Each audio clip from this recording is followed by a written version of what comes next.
अलबेली सरकार कर दो बेड़ा पार। राधे अलबेली सरकार कर दो बेड़ा पार। राधे अलबेली सरकार कर दो बेड़ा पार। राधे अलबेली सरकार कर दो बेड़ा पार। राधे अलबेली सरकार। बोलो राधा ने सरकार की जय। वृंदावन बिहारी लाल की जय। वृंदावन प्रेम धाम की जय। अयोध्या धाम की जय। जय जय श्री राधे, जय जय श्री राधे, जय श्री राम, राधे राधे। सबको राधे राधे, जय जय श्री।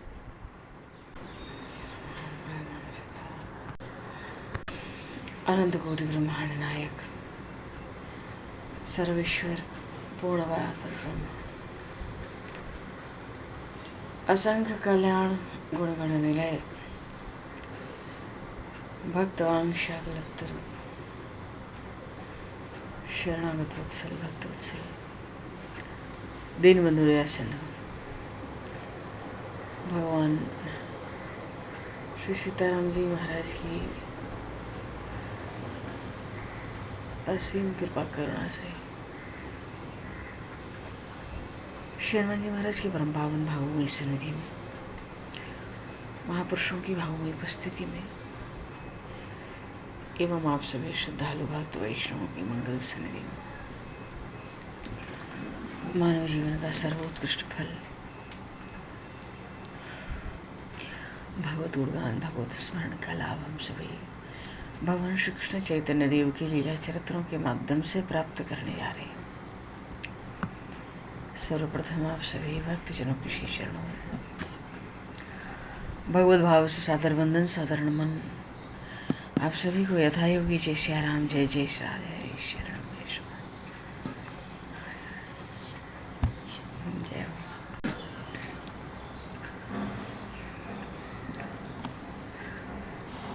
वराह पीडम नटवर वपु कर्णियो कर्णिकारम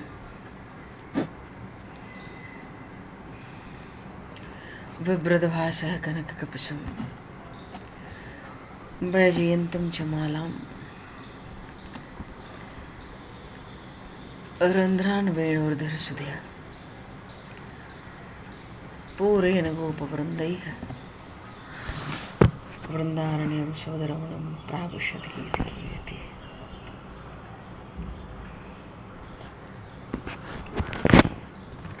बोले श्री नंदन श्याम सुंदर भगवान की जय।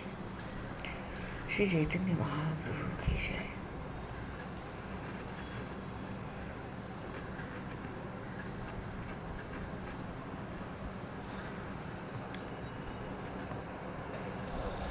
राम नाम रति, राम गति और राम नाम विश्वास। सुमरत शुभ मंगल कुशल और दूध से तुलसीदास। गोस्वामी जी कहते हैं जिनका राम नाम में प्रेम है और श्री राम ही जिसकी एकमात्र गति है, उस भगवान नाम में ही जिसका विश्वास है, उसके लिए तो राम नाम का स्मरण करने से लोक परलोक सब जगह शुभ मंगल और कुशल हो जाती है।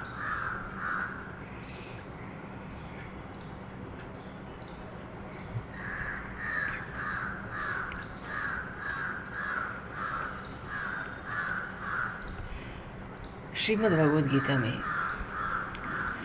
अथवा यूँ कहें कि महापुरुषों ने अपनी वाणी में दो बातों पर बड़ा जोर दिया है। एक तो ये कि मेरा कुछ नहीं है, शरीर संसार को मिला के मेरा कुछ नहीं है, और दूसरे मेरे को कुछ चाहिए नहीं। तो मेरा कुछ नहीं है कहने से भगवान में अनन्यता हो जाती है और हमें कुछ चाहिए ही नहीं तो निष्कामता आ जाती है।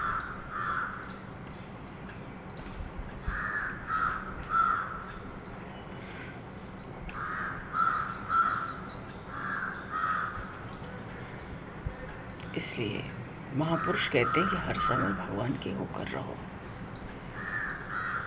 भजन करो तो भगवान के होकर भजन करो। जब तक हम संसार के होकर भगवान का भजन करते हैं तब तक वो भजन बढ़िया कहा नहीं।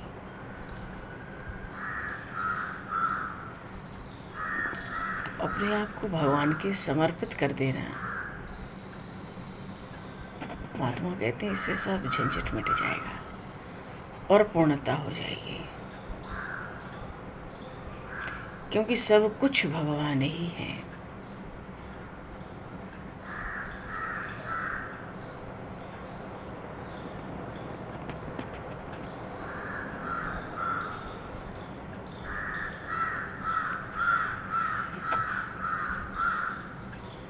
मुझे कुछ नहीं चाहिए, ऐसा भाव हो जाए तो भगवान अपने आप आवश्यकता की पूर्ति हमारे कर देंगे।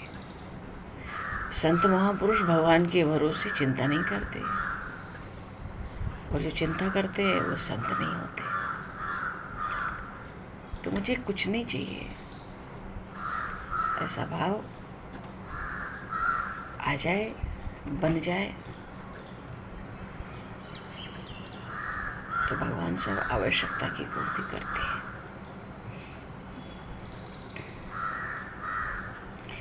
भगवान के चरणों में प्रेम हो जाए, निरंतर भगवान का स्मरण बना रहे, भगवान में विश्वास हो जाए, बस कभी भगवान का विस्मरण न हो, भगवान में प्रेम हो जाए और विश्वास बना रहे।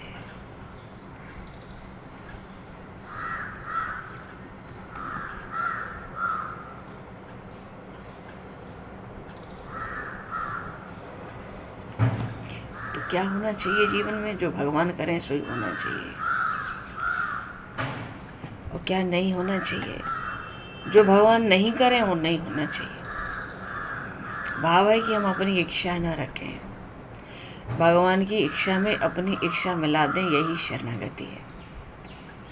संत महापुरुषों महात्माओं ने सदा से ही शरण से हीन दीनों का उद्धार किया है, क्योंकि महापुरुषों की प्रबल इच्छा होती है कि संसार में दुर्दशाग्रस्त जीव भगवान का हो जाए। तो भगवान की शरण से जो हीन है, शरणागति में विशेष बात है, समस्त कर्म चेष्टा भगवान के लिए, ये तू सर्वाणि कर्माणि, भगवान श्री कृष्ण कह रहे हैं। समस्त कर्म चेष्टा भगवान के लिए होने का अर्थ है अपने अंदर स्वतंत्रता का लेश नहीं रहना चाहिए, पर होने में कठिन है, बहुत कठिन है कि जीव हो और ये सोचे कि हम में तो स्वतंत्रता का लेश भी नहीं है, क्योंकि अपनी इच्छा न रखकर भगवान की इच्छा में इच्छा मिलाना, ये भक्ति में समर्पण का स्वरूप है।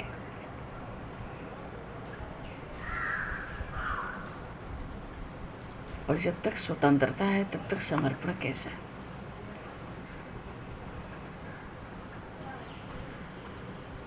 तो भगवान जो भेजे वही ठीक है। तो शरण से हीन, भगवान की शरण जिसको प्राप्त नहीं हुई और फिर वो दी नहीं है, अपने को माने चाहे मत माने, कहे चाहे मत कहे, तो शरण से हीन दीन की जब कोई संत महापुरुष मदद कर देते हैं, प्रसंग है श्री चैतन्य महाप्रभु का, जो दीनों को उद्धार करते हैं, उनको श्री कृष्ण प्रेम का वितरण करते हैं। वो प्रेमावतार भगवान श्री कृष्ण चैतन्य महाप्रभु वृंदावन की ओर प्रस्थान कर रहे हैं, और मार्ग में जितने जीव मिलते हैं, संसार दुख से दुखी, त्रिविध त्राप से तपे हुए जीव, माया का भार ढोने वाले जीव, कलयुग की कुचाल में पड़े हुए जीव, उन सब जीवों पर, क्योंकि वो जीव भगवान की शरण से हीन है, और जिसको शरण नहीं है तो वो दीन है। और जो कोई भक्त संत रसिक ऐसे शरण से हीन दीनों पर, दीनों की सहायता कर देते हैं, उन पर उपकार कर देते हैं, वो महान पुण्य के भागी होते हैं, उनका यश होता है, उन पर भगवान की कृपा होती है। क्यों? शरण से हीन दीन पर उनकी कृपा दृष्टि है, और इस क्रिया से भगवान बहुत प्रसन्न होते हैं। ये 4 बातें गोस्वामी जी विनय में स्पष्ट रूप से कहते हैं। कहने का भाव है, जीव मात्र को भगवान के सन्मुख करना, भगवान के शरणागत कर देना, भगवान का बना देना, इससे बढ़कर सृष्टि में दूसरा कुछ उपकार हो ही नहीं सकता, कल्पना में भी नहीं हो सकता। इसीलिए गोस्वामी जी कहते हैं, ऐसे महापुरुष पुण्य के भागी होते हैं, यश की प्राप्ति करते हैं, भगवान की कृपा के भाजन होते हैं और भगवान की प्रसन्नता प्राप्त कर लेते हैं। श्री चैतन्य महाप्रभु पूर्व प्रसंग में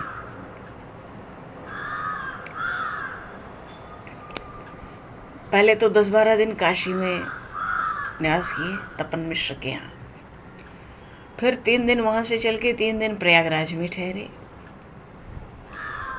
वहाँ से वृंदावन की ओर चले तो चलते चलते मधुपुरी पहुँचे। वहाँ विश्राम घाट पर जमुना जी में स्नान किया।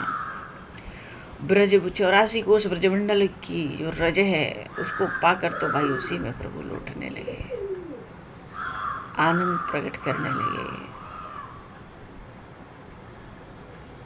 जमुना जी के जल में बहुत समय क्रीड़ा करते रहे, भीगे वस्त्रों में संकीर्तन नृत्य करते रहे। अपूर्व अद्भुत नृत्य, उस अद्भुत नृत्य को देख देख के सीधे दर्शनार्थी हम ब्रजवासी मंत्र मुग्ध एक टक प्रभु की ओर निहारते। बोली श्री चैतन्य महाप्रभु की जय, श्री वृंदावन प्रेम धाम की जय। तो जो भी आता वही प्रभु को देखता और कीर्तन करने लगता। हजारों मनुष्यों की भीड़ इकट्ठी हो गई और महाप्रभु तो अपने शरीर की भी सुध भूल गए, प्रेम में मत्त होकर नृत्य करते हैं।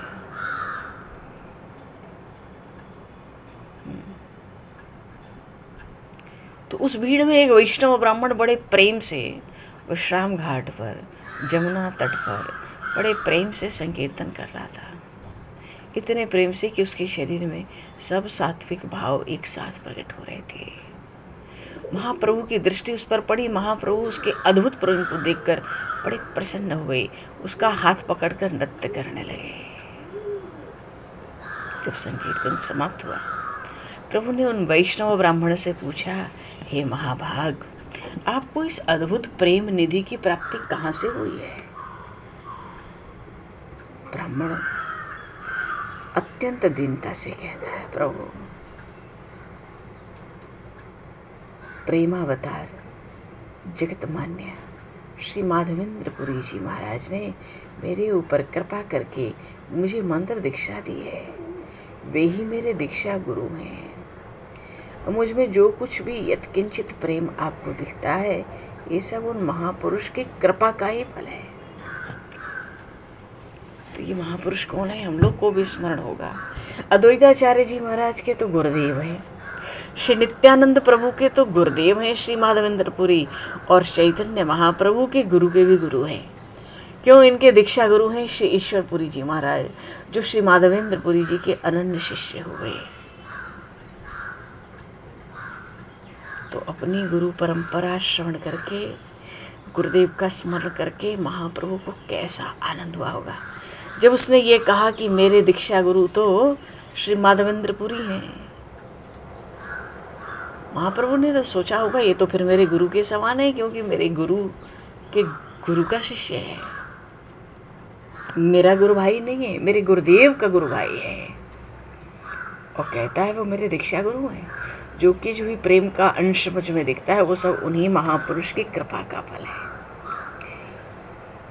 महापुरुषों की महिमा अपार है, और जब उनकी महिमा प्रकट करनी होती है, भगवान अपनी महिमा को रख देते हैं नीचे, कि भगवान चाहते हैं मेरे भक्त का यश हो है, उसकी कीर्ति का विस्तार हुआ है। वेदों में आया वानरों को, भालुओं को, शबरी, जटायु, गीध, अजामिल जैसे पापियों को भी भगवान ने इतनी शक्ति दे दी, वो स्वयं तो तर गए, दूसरों को भी तारने लायक हो गए। और जो जो उनके मार्ग का अनुसरण किए वो भी उनका अनुसरण करके तर गए। तो श्री माधवेंद्रपुरी जी महाराज के कृपा पात्र ये वैष्णव ब्राह्मण महाप्रभु से, और जब श्री माधवेंद्रपुरी का नाम सुना, सुनते ही प्रभु उस ब्राह्मण के पैरों में गिर पड़े, उसे बार बार प्रणाम करने लगे। वो तो भय से कांपने लगा, हे प्रभु ये आप कैसा अनर्थ कर रहे हैं, सन्यासी होकर हमारे ऊपर पाप चढ़ा रहे हैं। आप तो हमारे पूजनीय हैं, वंदनीय हैं, माननीय हैं, और सन्यासी होने के कारण आप आश्रम के गुरु हैं, सन्यास आश्रम के गुरु हैं। इसलिए मेरे पैरों को छूकर मुझे पाप का भागी न बनाइए। सब आश्रम, 4 आश्रम में गुरु का पद तो सन्यास को ही प्राप्त है। महाप्रभु ने गदगद गट से कहा, हे प्रिय ब्राह्मण, मैं समझ रहा था कि ऐसा प्रेम मेरे परम गुरु श्री माधवेंद्रपुरी जी के जन्म में ही संभव हो सकता है। भक्ति का उद्भव स्थान वे ही भगवान माधवेंद्रपुरी है। मैं उनके शिष्य का शिष्य हूँ, इसलिए आप मेरे लिए गुरु के समान हैं। अब तो जब ब्राह्मण ने महाप्रभु का परिचय सुना, बहुत संतोष हुआ। प्रभु को घर ले गया, वहाँ जाकर प्रभु को भिक्षा कराया। ब्राह्मण ने प्रभु का बड़ा सत्कार किया। वो ब्राह्मण प्रभु की, महाप्रभु की तन मन धन से यथाशक्ति सेवा करने लगा। ब्राह्मण को प्रभु ने साथ लिया। अभिमुक्त घाट गए, अविरुद्ध घाट गए, गुह तीर्थ, प्रयाग तीर्थ, कनखल तीर्थ, बिंदुक, सूर्य तीर्थ, रट स्वामी, ध्रुव घाट, ऋषि तीर्थ, मोक्ष तीर्थ, ये सब मथुरा में स्थान। यमुना जी के घाट, बोध तीर्थ, फिर गोकर्ण घाट, कृष्ण गंगा, वैकुंठ घाट, अतिकुंड घाट, हाँ, अकूट तीर्थ, कुब्जा कूप, रंगस्थल जहाँ रावण कंस मारा गया था, मंच स्थल, दशाश्वमेध, ये सब। यमुना जी के 24 घाट है। वाराणसी में तो 80 घाट हैं गंगा जी के। यमुना जी के मथुरा में 24 घाट है, और 24 घाटों पर महाप्रभु ने स्नान किया। और स्वयंभू, विश्राम घाट, दीर्घ विष्णु, भूतेश्वर, महाविद्या, गौकर्णादि तीर्थ सबके दर्शन किए। इसके साथ महाप्रभु ने ब्रजमंडल में जो 12 वन हैं, उन वनों के दर्शनों की इच्छा की कि ब्रजमंडल में जो 12 वन हैं, उन 12 वनों का मैं दर्शन कर सकूं।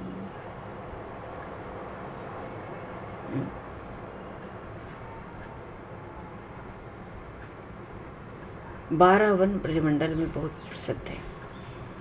और उसी ब्राह्मण को साथ लेकर 12 वनों की यात्रा के लिए महाप्रभु चल पड़े।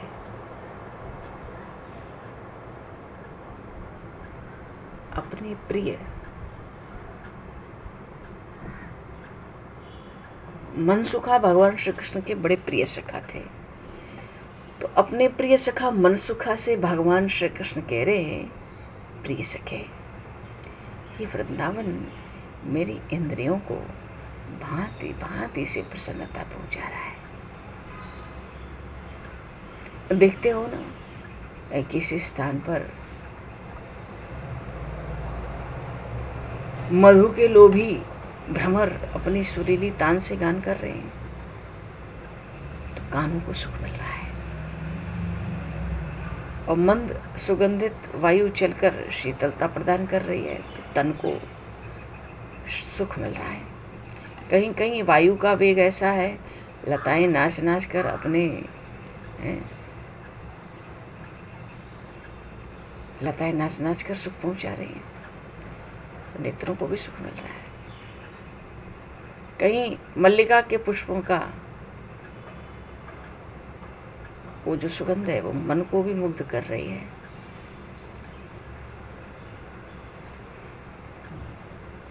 वृंदावन के चारों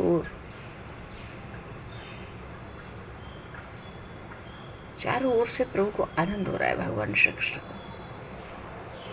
तो 12 वन ब्रजमंडल में कौन कौन से महाराज? एक तो मथुरा में है मधुवन, तालवन।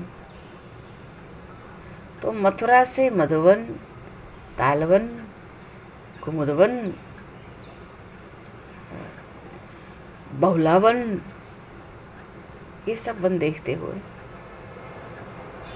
इतने वन देखेंगे जब मधुवन और तालवन, कुमुदवन, बहुलावन और भी वन, तो रास्ते में अनेक तीर्थ कुंड में स्नान, जगह जगह आचमन करते हुए महाप्रभु भगवान की प्रधान लीला स्थली त्रैलोक्य पावन श्री वृंदावन की भूमि में पहुंचे। बोलिए श्री वृंदावन प्रेम धाम की जय। भगवान की प्रधान लीला भूमि है, त्रिभुवन को पवित्र करने वाले है। जब श्री वृंदावन की भूमि पहुंचे तो वृंदावन में प्रवेश करते ही महाप्रभु भाव के आवेश में मूर्छित होकर पृथ्वी पर गिर पड़े। चारों ओर आंखें फाड़ फाड़ के पागल की भांति इधर उधर देखने लगे। क्या देखते महाप्रभु? कहीं तो कदम्ब के वृक्षों की जो पंक्तियां हैं, वृक्ष पंक्तियों में लगे हुए हैं, कहीं करील के वृक्षों पर टेंटियां और लाल लाल फल लगे हैं, कहीं गौएं चल रही हैं, तो कहीं ब्रज के ग्वालवाल किलोल कर रहे हैं, कहीं मोर नृत्य कर रहे हैं।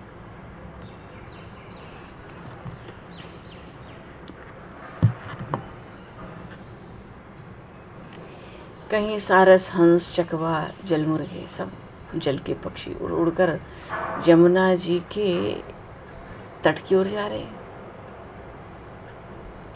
तो इन सब दृश्यों को महाप्रभु आंखें फाड़ फाड़ कर सबकी ओर बड़ी प्रेम भरी दृष्टि से देखते हैं।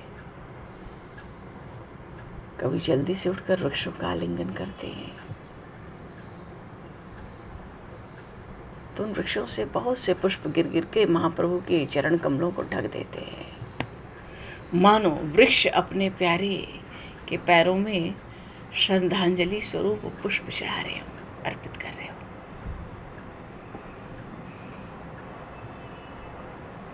और गौओं की ओर तो ऐसे दौड़ते हैं देखकर मानो कि कब से ये मेरी कितनी परिचित है। उनकी पीठों पे अपना कोमल कर कमल भगवान फिराते हैं महाप्रभु। गौएं रमहाती हुई पूंछ उठा उठा कर प्रभु की ओर दौड़ती हैं, उनके हाथों को पैरों को चाटने लगती हैं। और ब्रज के जितने पशु पक्षी हैं मानो प्रभु के पास आ जाते हैं, आकर अपनी अपनी भाषा में कुछ कहते हों, और महाप्रभु उनकी प्रेम बड़ी वाणियों को सुनकर सिर हिलाने लगते हैं, मानो उनकी बातों को समझकर संकेत के द्वारा उनका उत्तर दे रहे हों। आज महाप्रभु के आनंद की सीमा नहीं है। अब वृंदावन आते ही सब बातों को भूल गए।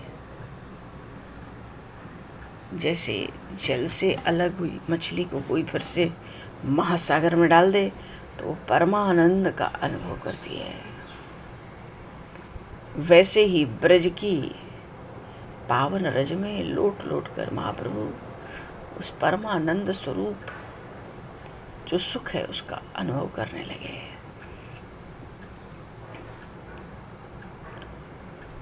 और यहाँ वृंदावन से जाकर ब्रजमंडल के प्राय सब तीर्थों का दर्शन किया। और महाप्रभु के समय में तो वृंदावन सचमुच वन ही था। क्यों 10-20 ब्राह्मणों के और ग्वालों के झोपड़े थे? नहीं, तो चारों ओर वन ही वन था। बड़े ही भावुक भक्त वहां दर्शन करने आते थे। और दर्शन करके मथुरा लौट जाते थे।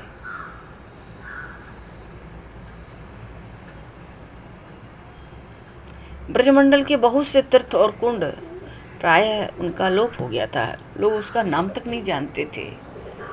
पर जब महाप्रभु संन्यास लेने से पूर्व नवद्वीप में ही रहकर भक्तों के साथ संकीर्तन करते थे, तभी उन्होंने भूगर्भ पंडित और लोकनाथ गोस्वामी को ब्रजमंडल के जो लुप्त तीर्थ थे उनको प्रकट करने के लिए, उनका जीर्णोद्धार करने के निमित्त वृंदावन में भेजा था। तो भूगर्भ पंडित और लोकनाथ गोस्वामी वृंदावन में पहले से ही हैं। जैसे महाप्रभु काशी गए तो तपन मिश्र को पहले ही वहाँ भेज रखा था। तो यहाँ लोकनाथ गोस्वामी, ये लोकनाथ गोस्वामी जी कौन है? जो महाप्रभु के बड़े भाई विश्वरूप जी के साथ संन्यास के समय चले गए थे। पीछे जब उन्होंने शरीर छोड़ दिया विश्वरूप जी ने, तो महाप्रभु के पास आए और उनकी आज्ञा से वृंदावन आ गए कि जिन तीर्थों का, कुंडों का, स्थानों का, लीला भूमियों का लोप हो रहा है उनको फिर से प्रकट करो, और कुछ दुर्दशा को स्थान प्राप्त हो रहे हैं तो जीर्णोद्धार करो। और भूगर्भ पंडित भी उनके साथ हैं। तो महाप्रभु ने इन दोनों को पहले ही तीर्थों को प्रकट करने के लिए भेज दिया है।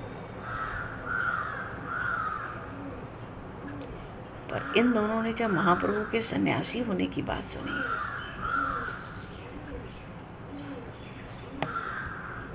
तो ये प्रभु के दर्शनों की लालसा से वृंदावन छोड़ के दक्षिण की ओर चले गए थे। इतना कष्ट हुआ कि महाप्रभु ने सन्यास ले लिया। आज्ञा से वृंदावन थे, पर वृंदावन छोड़कर दक्षिण चले गए। दक्षिण यात्रा पर महाप्रभु सबसे पहले गए थे सन्यास लेकर।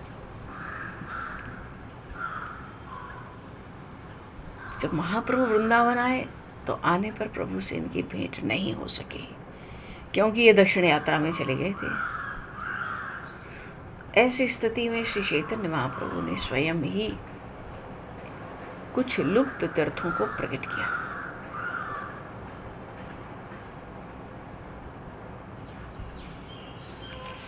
जैसे जिस स्थान पर भगवान श्री कृष्ण ने द्वापर काल में अरिष्टासुर का वध किया था, वहां आरिठ नाम का एक गांव है। तो महाप्रभु ने वहां आकर लोगों से पूछा कि भाई यहाँ पर तो राधा कुंड का पुराणों में उल्लेख मिलता है, तो वो राधा कुंड कहाँ है? महाप्रभु के इस प्रश्न का उत्तर ग्रामवासी न दे सके, क्योंकि उनमें से किसी को भी राधा कुंड का पता नहीं था। और महाप्रभु के साथ में जो वैष्णव ब्राह्मण थे वो भी इस राधा कुंड से अनभिज्ञ थे। तो स्वयं महाप्रभु ने ध्यान मग्न होकर राधा कुंड को जाना और 2 खेतों के बीच में भरे हुए थोड़े से जल में स्नान करके महाप्रभु ने राधा कुंड का महात्मा वर्णन किया। और उस दिन से यही राधा कुंड के नाम से प्रसिद्ध हुआ। बोलिए श्री राधा रानी सरकार की जय।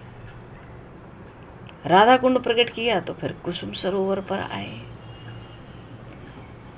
देखो भागवत में प्रमाण मिलता है कि नंदगांव है, चाहे बरसाना है, चाहे गोवर्धन है, ये सब वृंदावन ही है। वृंदावन में ही सब कुछ है। तो राधा कुंड प्रकट करके कुसुम सरोवर पर आए और फिर जब यहाँ आए तो गिरिराज जी के दर्शन के लिए आनंदित हो गए। दर्शन किया गिरिराज महाराज का। बोलिए श्री गिरिराज महाराज की जय। और पृथ्वी पर लौटकर गिरिराज जी को साष्टांग प्रणाम किया। छोटी छोटी शिलाओं को लेकर हृदय से चिपटाने लगे, क्योंकि गोवर्धन जी तो भगवान का अभिन्न विग्रह हैं। शास्त्रों में गिरिराज जी को भगवान का शरीर बताया गया है। तो गिरिराज जी में, गोवर्धन में महाप्रभु ने हरिदेव जी के दर्शन किए, ब्रह्मकुंड में स्नान किया और वहां भिक्षा की। और गिरिराज जी के पास ही ऊपर गोपाल भगवान का मंदिर था। कौन से थे भगत? यही गोपाल भगवान अपने मंदिर से उनके लिए चलकर आए थे गिरिराज तलहटी में। और अभी ठीक से स्मरण नहीं हो रहा है। तो गिरिराज जी के ऊपर में जो गोपाल भगवान का मंदिर है, उस गोपाल भगवान के मंदिर को श्री माधवेंद्र पुरी जी ने ही प्रकट किया था। तो उस मंदिर में भगवान गोपाल के दर्शन की बड़ी इच्छा हुई महाप्रभु को। परेशानी ये थी, समस्या बड़ी भारी, कि गोपाल जी के दर्शन तो करने हैं पर गिरिराज जी के ऊपर चढ़ना नहीं है। क्यों? गिरिराज तो भगवान का विग्रह है, साक्षात श्री अंग। तो गिरिराज जी के ऊपर चढ़ना नहीं चाहते थे। सोचने लगे गोपाल भगवान के दर्शन फिर कैसे होंगे। तो सर्वांतर्यामी भगवान अपने भक्त की इच्छा जान गए। क्या पूछ रहे हैं? भगवान तो भाव के भूखे हैं। भक्तों के साथ तो प्रभु, यो कहने भक्तों के हाथ तो प्रभु बिना कौड़ी दाम के बिक जाते। फिर गिरिराज जी से नीचे उतरना कौन सी बात है। और उन दिनों जो गोपाल भगवान थे ना मंदिर में, उनकी स्थिति अस्थिर थी। क्यों? मुसलमानों के उत्पातों अत्याचार के कारण वे इधर उधर घूमते रहते थे। कभी किसी कुंज में पूजा हो रही है, तो कभी किसी गांव में विराजमान है, ऐसे। तो वो अस्थिर थे। भाई वाह।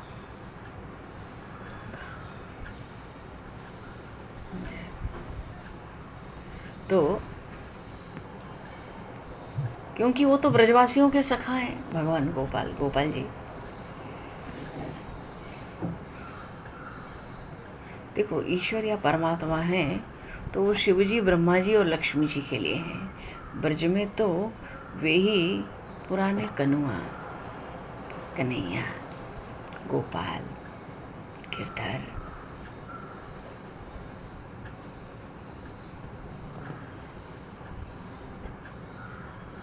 तो जब ब्रजवासियों को अगर यवनों से भय है तो फिर गोपाल जी को भी भय होना चाहिए। इसलिए ब्रजवासी ग्वाल सखा ग्वाल जहाँ भी जाते वहीं गोपाल जी को साथ ले जाते। तो उन दिनों एक तुर्क की सेना थी जो मूर्तियों को विध्वंस करती हुई आ रही थी। इसलिए ब्रजवासी राजपूत जो थे, इसी भय से अन्नकूट नाम का एक गांव है, वहाँ से गोपाल जी को गठौली नाम के गांव में ले गए और वहीं गुपचुप 4-5 दिनों तक उनकी सेवा पूजा करते रहे। तो ये जो गठौली गांव है, ये गिरिराज जी के नीचे है। प्रभु ने जब सुना कि गोपाल भगवान तो मानो मुझे दर्शन देने के लिए ही गिरिराज पर्वत से नीचे उतरकर गठौली गांव में बैठे हैं, अब तो प्रभु के आनंद की सीमा ही नहीं रही। तो सुबह हुआ तो मानसी गंगा में स्नान किया, गिरिराज जी की परिक्रमा आरंभ कर दी। बोलिए श्री गिरिराज महाराज की जय, गिरिराज धरण की भी जय। तो सुबह तो मानसी गंगा में स्नान, फिर गिरिराज जी की परिक्रमा, 7 कोस की, तेरी 7 कोस की परिक्रमा, सप्तकोशी परिक्रमा बताते हैं गिरिराज जी की। तो जहाँ से आरंभ होती है वहीं से समाप्त करते हैं। तो बहुत से मनुष्य तो दंडवत करते हुए संपूर्ण परिक्रमा को करते हैं, सप्तकोश गिरिराज की। प्रभु ने भी पूरी परिक्रमा की और महाप्रभु के साथ देखो बलभद्र पहले से आ रहे हैं और एक ये वैष्णव ब्राह्मण मथुरा विश्राम घाट पर मिल गए। तो ये दोनों तो हैं ही। तो सब ये तीनों गोविंद कुंड पर पहुंचे। गोविंद कुंड, जहाँ भगवान गोविंद सखा के संग बड़ी लीलाएं किया करते थे। श्री विट्ठलनाथ गोसाई जी के संग गोविंद कुंड की तो पुराणों में, शास्त्रों में लिखकर इतनी महिमा गाई गई है, इतनी महिमा। गोविंद कुंड में स्नान की बहुत महिमा है।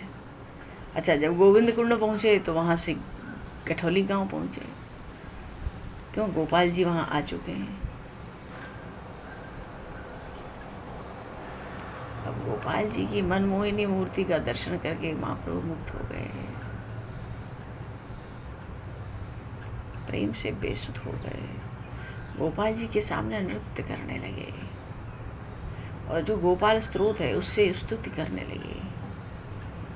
और 3 दिन महाप्रभु इस तरह से गाठौली में रह के गोपाल जी के दर्शनों का सुख लेते रहे। पीछे नंदीश्वर गए, पावन सरोवर गए, शेषशाही, लक्ष्मी, खेला तीर्थ, भांडेरवन, भद्रवन, लोहवन, हाँ, फिर उधर गोकुल, महावन, भगवान की लीला स्थलियों का दर्शन करते हुए मथुरा लौट आए।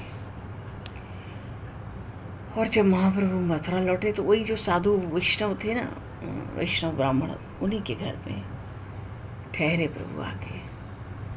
ब्राह्मण ने प्रभु की खूब सेवा की, इतने संतुष्ट हुए प्रभु उसके घर में रहने लगे।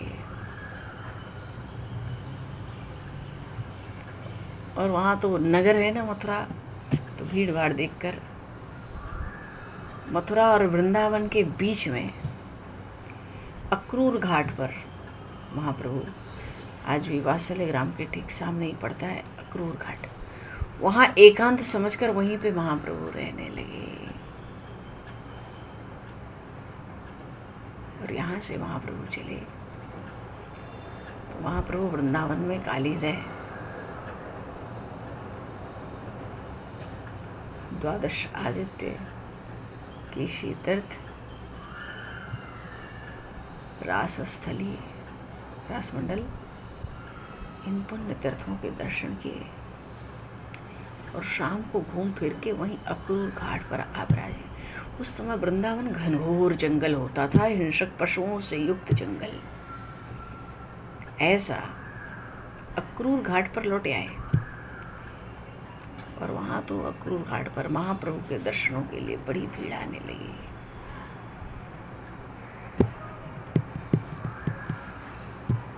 दर्शनों के लिए बहुत से लोग आने जाने लगे। अक्रूर घाट जमुना जी के तट पर है, तो महाप्रभु वृंदावन में जमुना जी के तट पर एकांत में रह के भगवान नाम संकीर्तन करते रहे।